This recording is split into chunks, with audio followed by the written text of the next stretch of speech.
Hey dudes, welcome to Splat from the Past, the only 80s themed horror and sci-fi show where things can get totally radical. Now today, I will be welcoming a jack of all trades, a chameleon in the entertainment industry, and I am talking about Tony Reitano. You all know him as the Love Bug in the 1987 Tom McLaughlin classic Date with an Angel. He was also the voice of Vince the Crash Test Dummy in the classic safety belt commercials in the 80s. And he's done a whole lot of other stuff. He's done a lot of theater, working in theater, especially in Wisconsin where he lives now. And he also had small parts in William Deere's Journey to the Center of the Earth TV remake and the remake of Angels in the Outfield. And he did a lot of commercials endorsing like Bud Light and I believe it was Duracell batteries, but I'll check with him about that. And it's going to be great to have him on the show today. So yeah, here is my interview with Tony Reitano. Hello, it's Tony.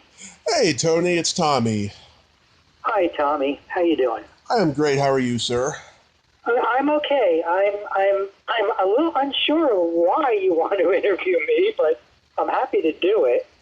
Well, you know, I mean, you've done all these different things in the industry and stuff, you know, and I like to interview people who, you know, who have versatility and stuff. Oh, okay. All right. Well, that's fine. I'm happy to do that. Should I put you on speaker or should I just, it's probably you hear me better this way, right? Oh, yeah, I hear you just fine. Okay, that's good. Awesome. How do you know Tom? Well, you know, I'm a big horror movie fan, so, you know, okay. He did Jason Dark Lives. Knight and the 13th. Yeah, so I had, first I had interviewed Nancy a couple times, and then I finally got through to Tom, you know, because the two of them are divorced, so it wasn't easy getting in touch with him, but I talked to them both. They're both good people, and they both said great things about you, so. Oh, how nice. He was my best man at my wedding. Oh, that's great. Yeah. I've known him forever. That's awesome. Well, we'll get to Tom and all of them in a little bit, but first, I'd like to go back in time. Did you gravitate toward acting early on in your childhood? No, actually not. I was in college, and I was a biochem major, and a friend of mine from my hometown was auditioning for a play, and she said, "Oh, come along," and I came along, and she had to get up and sing in front of everybody, and I thought that was hilarious, and she said, I'll bet you won't do it, and I said, I bet I won't either, and she said, well, I'll bet you a drink.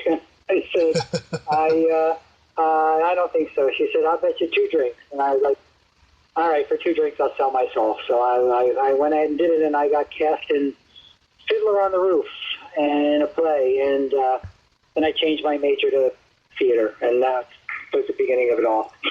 Wow, all because of a drunken dare. Yeah, I know.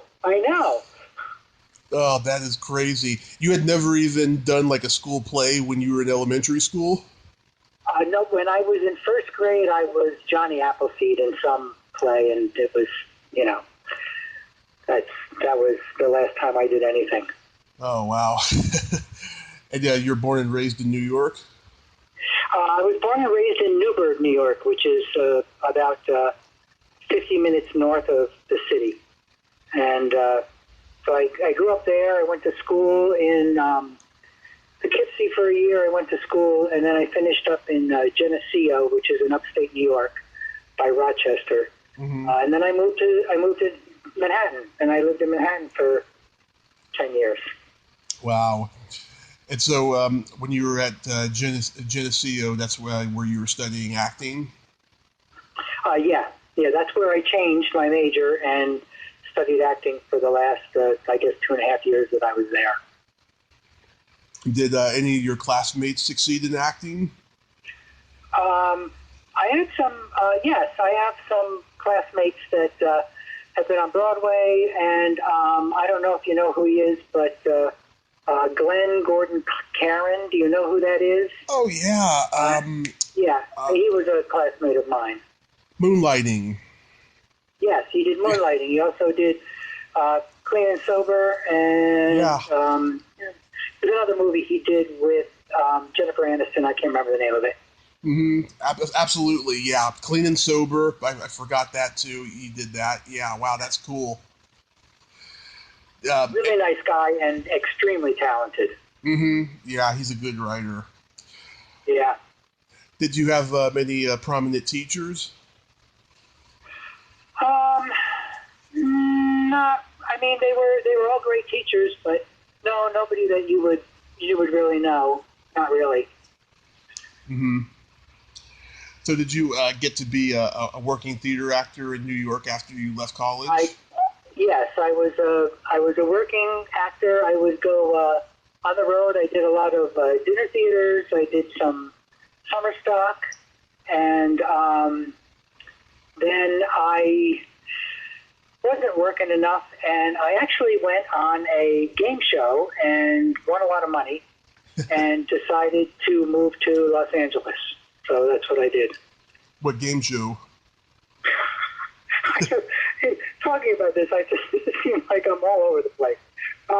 It was a $50,000 pyramid. Oh, cool. With Dick Clark, yeah. Yeah. Oh, wow. That must have been intimidating. It was fun. It was actually a championship. I played, instead of just having like the normal, you play against one person, they brought, I think there were 10 of us, and they would swing us out, and we would play, and they'd whittle it down until there were 3 of us, and then I never lost on the panel, so the other 2 kept switching out, and they got a break. I got no break at all, but then I wound up winning, so that was great. Oh, that's awesome. And I imagine while you're doing plays in New York, you're doing a lot of comedy stuff. It seems like comedy has been your forte. Comedy and musical comedy. Yeah, that's what I was doing. You're playing like the sidekick to the lead and stuff. Always, or the loser, or I was obviously never the lead, but I was the comedian. Yeah, I was the comic relief. Did you go all the way to Broadway? No, I never did make it to Broadway. I wish I had, but I did not. And that was one of the reasons why I left. I was just not getting anywhere, and I decided I could afford it suddenly, and I decided to go to Los Angeles and try my hand at television and movies and commercials. What year did you get to Los Angeles? 1983. Wow, that's the year I was born. Was it the year you were born? Yeah. Oh, wow. I'm a little bit older than you by just a couple of years. Yeah. So I moved out to Los Angeles and started, auditioning, and I did a couple plays out there. There's not a lot of plays out there. Most of the plays in Los Angeles are brought in. Although now it's changed. Now they have a lot more theater in Los Angeles, but everybody would concentrate on being in television and movies and stuff. And the problem with theater is that people would sign up for a show, and they'd be in the middle of a show, and they'd get an audition, and they'd get a job, and they'd be like, "I'm gone. I'm doing a series. I'm out of here." And everybody else is like, "Oh, now we got to replace them. We got to have more rehearsals." Yeah. So I did that, and got into commercials, and I really enjoyed that, and it was good money, and my claim to fame was being Vince the Crash Test Dummy in the seatbelt commercials. That was me. Yep. For I think 12 or 13 years we did that. Wow, that's a long time. Yeah, there were like 50 something, 54 commercials I think we wound up doing. Wow. Yeah, but trust me, being in that suit was no picnic. That was, I earned every penny, and no residuals because it was public service, so I didn't get rich off it. But I helped save a lot of lives, so that was pretty cool. Yeah, I would imagine though that doing a gig like that would be lucrative, but it wasn't. No, well, I mean, there were no. I mean, I got paid a lot to get in the suit. Yeah. We were vetted and the heads. I mean, do you know the commercials I'm talking about? Of course, yeah. It's you and Lorenzo Music.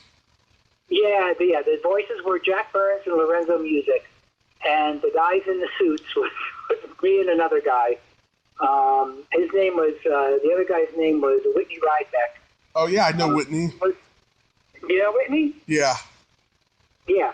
So me and Whitney worked for a long time together on those, and but those heads that we were in, they were put on with 5 screws, and we couldn't get out if we wanted to. They had to have somebody come and take us out because the camera was so close. Mm-hmm. Really couldn't see. We could see maybe shadows, and we breathed through like a little slit. It sounded like Darth Vader in there. It was like...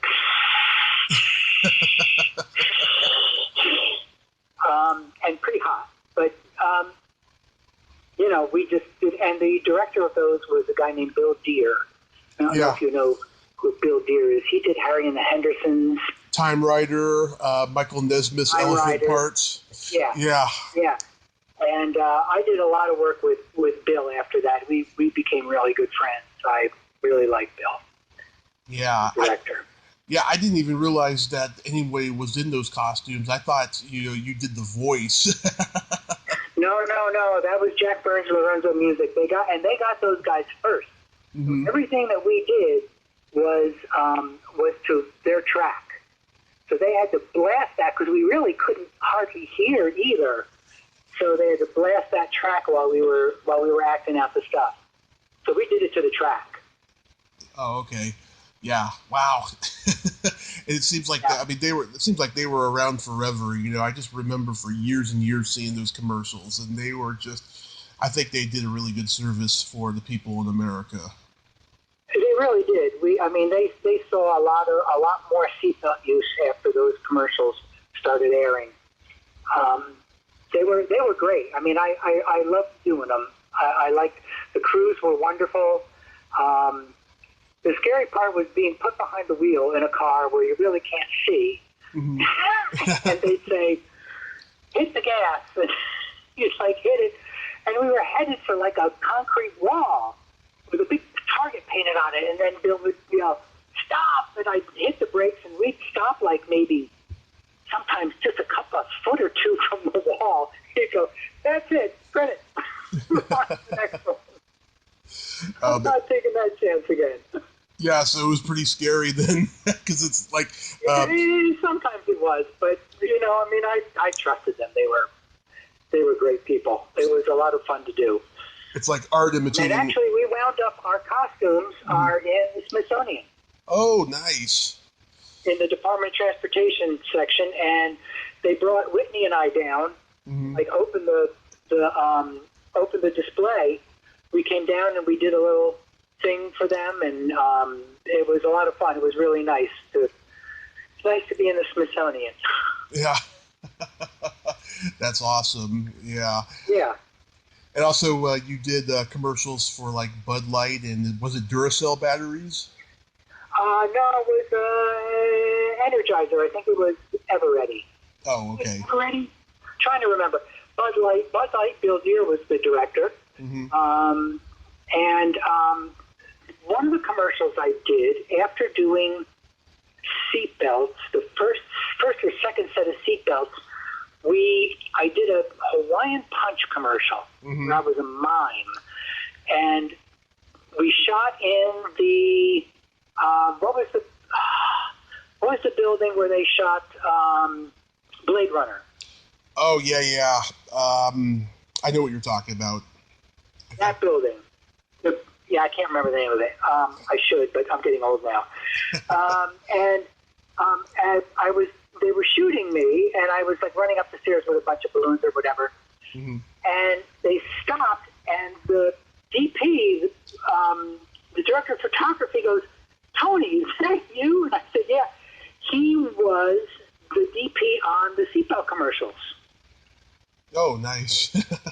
Yeah, and he was the guy who did, oh my God, the Oscar-winning DP. It'll come to me. Mhm. Yeah, but it was really easy. So he did all this coverage on me. So I was in the commercial, I think, a lot more than they ever intended me to be. It's probably either, That's terrible. if he's a Oscar-winning DP, it's probably either Laszlo Kovacs or King Baggett or somebody like that. No, he did a Chinese movie. It was a movie set in China. Although I met Laszlo Kovacs once. Mm-hmm. Let me see. Anyway, it'll come to me, and if I remember it, I'll just shoot you an email or whatever. Okay. But, yeah. So how does Tom go about casting you as the love bug in Date with an Angel? We knew each other forever. We met doing some weird. They were teaching cameramen, I think, how to do television. I think they were commercial people who they were trying to train. So they had a program with that guild, and they needed actors to do this sort of little play, and that's where I met Tom. He was doing that, and I was doing that, and so was Nancy. Mm-hmm. Yeah, I was 5 or 6 when I first saw this movie, the night that it premiered on HBO, and you scared the shit out of me with that high-pitched laugh.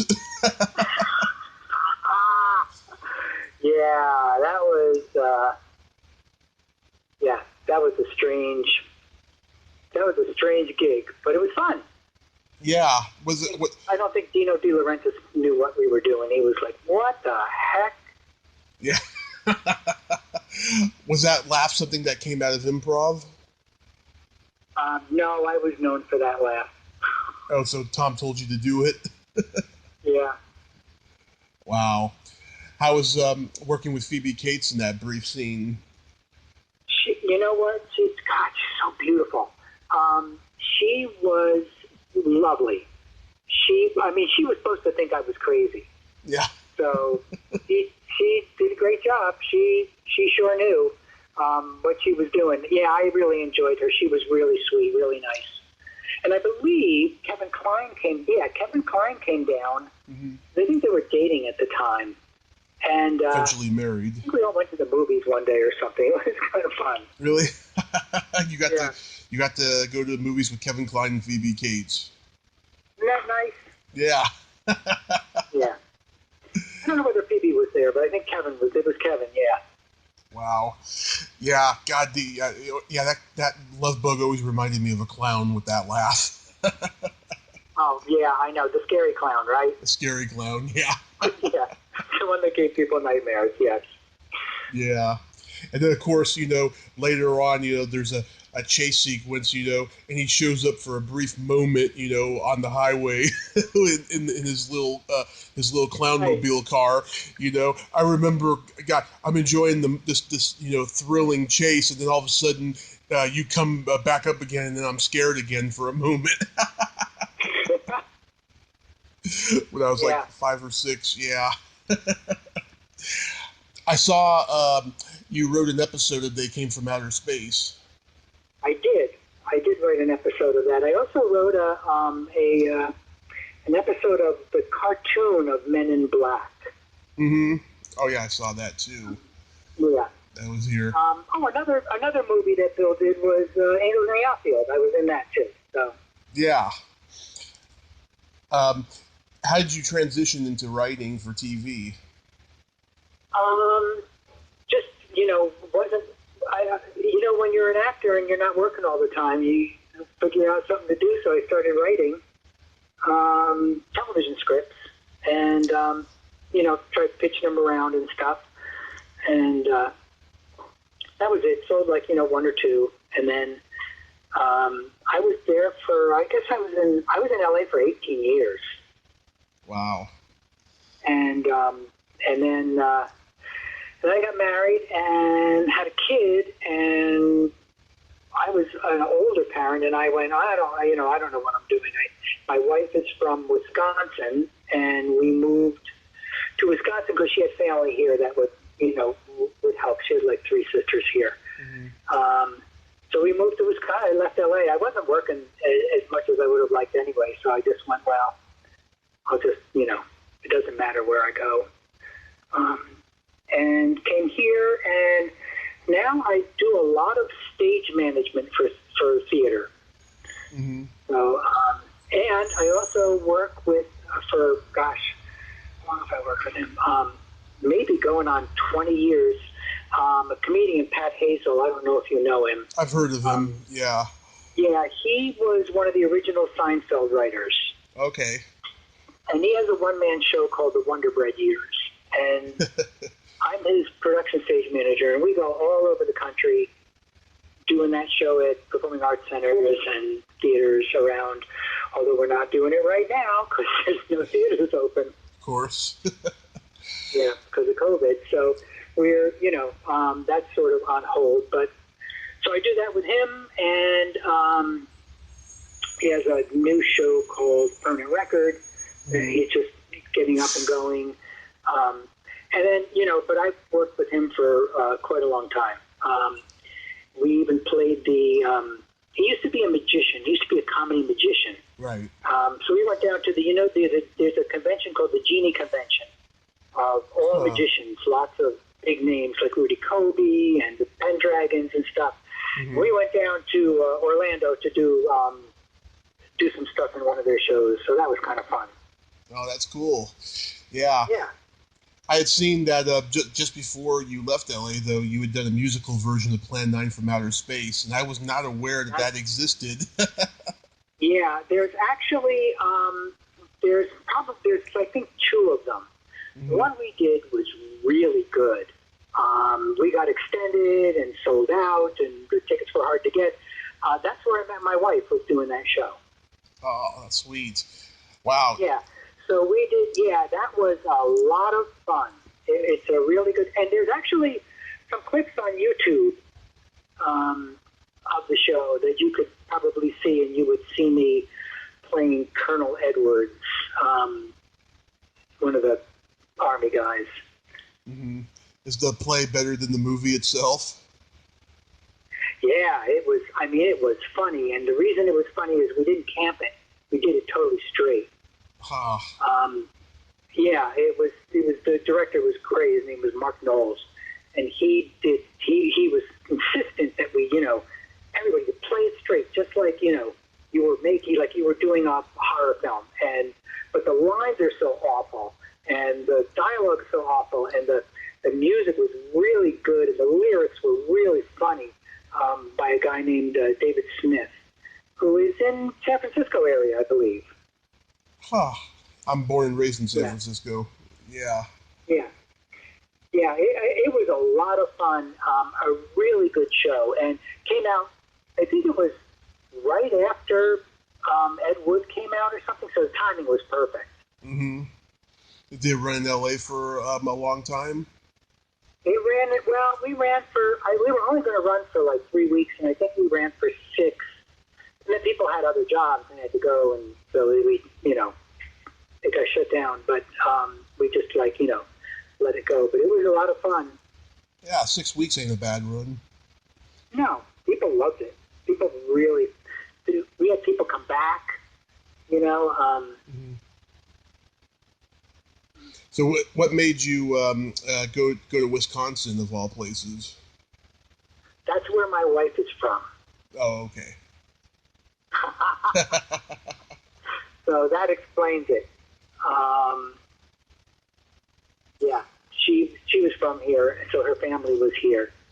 And you have a production company called Heartline Theatricals? We do, and we do. When I got here, we started doing. I write now stage radio plays.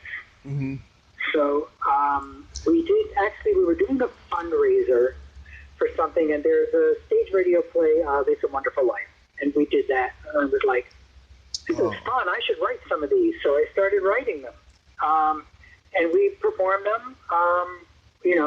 My wife is a voice vocal coach, an acting coach, so she teaches. And I write these radio plays, and sometimes I will, if somebody wants some notes on a script, I'll give them notes on a script.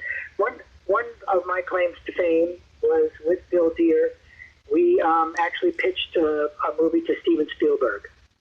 Really? So, yeah, that was kind of cool because we were just in Steven Spielberg's office and sitting across the table from him and like pitching a script. It was pretty cool, and he was so nice. Mm-hmm. He was a really great guy. But the movie didn't get made. He didn't buy. It was actually a movie that was set in the White House that he was already working on. He was a producer on something else. I can't remember what it was, but it had a White House thing. So he was like, I can't do it. That's interesting. Wow. Yeah, because they had done Harry and the Hendersons together. Yeah, right, exactly. And he also did an episode of Amazing Stories. Yes. Yeah. Yes. Is he still around, William Deere? Yeah. He lives up in by Santa Barbara. Oh, okay. Yeah, I mean he's done a He's lot. still around. Yeah, he's done a lot of good work. I wouldn't mind interviewing him. He's such a great guy, and I know that I think he worked on something with Michael Nesmith. Yeah, Elephant Parts. Elephant Parts. Yeah. That was the first Grammy Award-winning video cassette. Yeah. Yeah. Yeah. So he did that, and I think I remember we were talking once. He said something about he was working crew on like the Beatles for one of their concerts or something. Oh, I didn't know that. Wow. Yeah. I don't know. I don't know what it was. I remember it. I barely remember what I ate for breakfast. Yeah. Wait, I know. Okay. Let's see. What else? Do you still do any acting though through all of this? You know, there is no. There's no. I'm in every union in the world. There's no commercials or movies that are shot here that would hire me because I'm union. Yeah.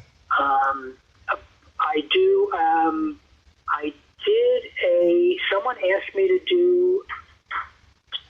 They lost somebody at the last minute and asked if I would come in for a play called Light in the Piazza. Mm-hmm. And so I did that. I played an Italian father, which was fun, and half the dialogue was in Italian. Mm-hmm. Wow. Yeah, and that was, gosh, I don't know, that's got to be like 6 years ago or something like that. But I haven't done anything since. No, I'm not really acting anymore. What do you like doing the most though of everything? I love writing. You know. Yeah. I love stage managing. I really love being a stage manager. It is a hard job. You're the first one in, the last one out. What you do is supposed to be invisible. Although I see it when I go see a play or something, you know, I know when people are calling cues and stuff like that. But I just really, it's just, they're the glue that holds the show together. It's a great gig. I love doing it. Mm-hmm. Do you worry about the future of theater with COVID going on? I do. I don't know what's going to happen. Right now, people are trying to do a lot of stuff by Zoom but I think some part of me thinks that I shouldn't worry so much because people are still at some point going to want to go out. They're going to want to be with other people. They're going to want to, you know, have that communal experience. You can sit. I'll tell you, I'm sitting here and I'm watching Netflix and all this other stuff. It's like, you can only watch so much stuff on a screen in your house before you're like, I need to see some people. Yeah. You know what I mean? Do you feel that way? Do you find that you're like, I can't watch anything else. I'm turning this off.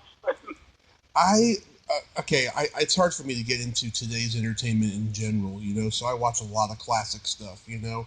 But, yeah, I do miss going out, you know. I was very active on the Comic-Con, HorrorCon circuit before this, and now a lot of the cons that's been going on the last few months have been virtual, and I just think they're silly and absurd, and I refuse to do them because they only give you like 2 minutes with each celebrity that's booked for it and stuff, and I just think that's just, horrible, and like I worry about that, Mm-hmm. So I don't know what's going to happen though, but I hope that we can all get this done, at least by the next election. Yeah, yeah. Well, we'll see what happens. I mean, it's going to be interesting. It's going to be very interesting. Yeah, for sure. And, with everything getting rescheduled for next year and stuff, a lot of businesses are just, taking a dive through all of this too. Mm-hmm. Yeah, it's really terrible. It's, I mean, I feel for all these people who are going out of business. It's just awful. Has Wisconsin had a really bad death rate through all this? Not a bad death rate, but people here are not. I mean, if I go out to the store or whatever, it's like people aren't being careful. People are, and then there are a lot of people. This is a purple state. People are, they don't want to wear masks. They don't want to, stand far apart. They don't, and you go, I don't know. You can do that, but what about your kids? What about your parents? What about, do you care if they're gonna die or I think we're not the most populous state. I mean, I think if you look at like New York and Los Angeles and places like that, there's a lot of there's a lot more deaths because there's a lot more population. There's a lot more chances for people to be together. When they opened the bars here, that was the bad thing. They just went, oh, we should be okay now. We'll open the bars, and it's like, well, that's like being at in a theater or at a concert or something. Yeah, I'm sure the alcohol companies had something to do with that, and we just don't know it. Oh yeah, tavern leagues and stuff like that. Yeah. Mm-hmm. When because I live in Redding, California, and we had only one death here for about a month, and then that went from 1 to 70, and I don't know what the current rate is, but I hope it's at 70. I hope we don't get any more. Yeah. I mean, I figure you're being careful. Oh yeah, out there with my mask. Occasionally I'll forget it and I'll feel really bad, but for the most part I have it. Yeah. And that's all we can do is just pray and hope. And I thank you for coming on today, Tony. Oh, you know what? I'm really happy to. You made me remember some things that I had totally forgotten. Empire of the Sun, was it? Alan Davio was the cinematographer of Empire of the Sun. I knew it would come to me. I'm glad it was before I said goodbye. Is there anything else I can tell you, or did you have enough? I think we covered enough. Yeah. Okay. I just want you to know, I just admire, the journeyman, and I certainly admire you through all this wackiness you've been through, and that you've maintained your sanity in such a very difficult business. Yeah, well, you got to, if you're not a superstar, you got to be light on your feet. You got to do whatever you can do. You got to take anything you can get. But in my book, you are a superstar, Tony. Oh, thank you, Tommy. It was a great pleasure talking to you. You too, sir, and stay safe. God bless, and have a great day. Okay, you too. Take care. Bye. Okay, bye-bye. Well, there you have it. Tony Reitano. Ain't he a cool dude? Nice guy, very humble guy, and a journeyman, like I said. You gotta love that. If you like this video, everyone, please subscribe to my YouTube channel. Add me as a friend on Facebook. Join my Tommy Kovac comedian page on Facebook. Follow me on Twitter and Instagram and all that fun stuff. Well, that's all the time we have this week on Splat from the Past. Until next time, this is Tommy Throwback Kovac saying there's no shame in living in the past because the present sucks. Later, dudes!